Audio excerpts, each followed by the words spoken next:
All right, so today we're going to be doing some spinal segmentation linearly through the spine, basically trying to move each individual vertebra, and Harrison's going to be helping us out. So I need him to get into a quadruped position with the hands turned in, which I call the bulldog position. There we go. And then he's going to really try to push away through his shoulders so he protracts. There, perfect. Good. Now from here, we're going to just simply try to extend the spine starting from his pelvis. Okay, so you're going to start going into extension through that lower back, and he's going to slowly start to work his way up his spine, right? And getting all the way into his neck. Good. Now from here, once again, starting from the pelvis, he's going to go into flexion. And so he's going to slowly start to tuck, working his way up his spine, going nice and slow just to really kind of feel that motion out. There we go. Good. There we go, nice. And then moving all the way towards his head, tucking his chin. Good.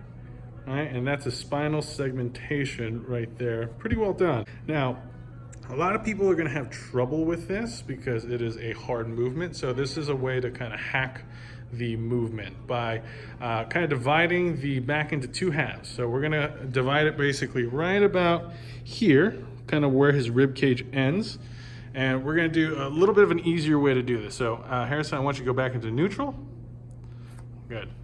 Now from here, what we're going to do is we're going to start once again from his pelvis, and we're going to try to go into extension, but we're going to stop right at that midpoint. So go into extension for me. Good.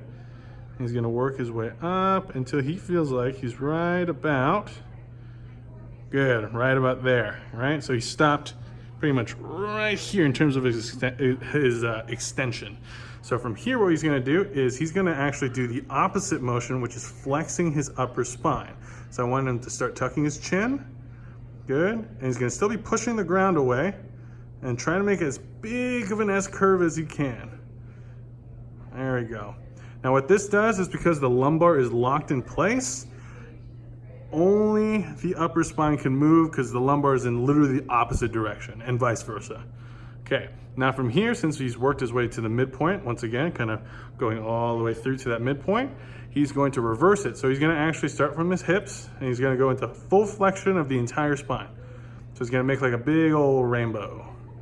Good, it's going to meet in the middle. Since the upper back's already flexed, then he has a big old flexion right there. Good.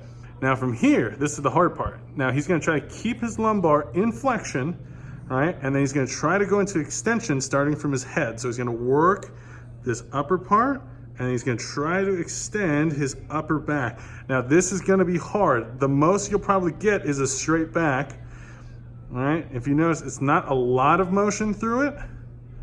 Right? There you go. And Harrison's really trying to get that thing to extend. Good, nice little breaths. Good. You could even let go of the pelvis a little bit, Harrison, so you can get a little more extension. There we go. Good. Yeah, sometimes if you overtuck that lumbar, it's going to be really hard to extend. And then extend the lumbar again, so you can get into full extension of everything. There we go. Good. And relax.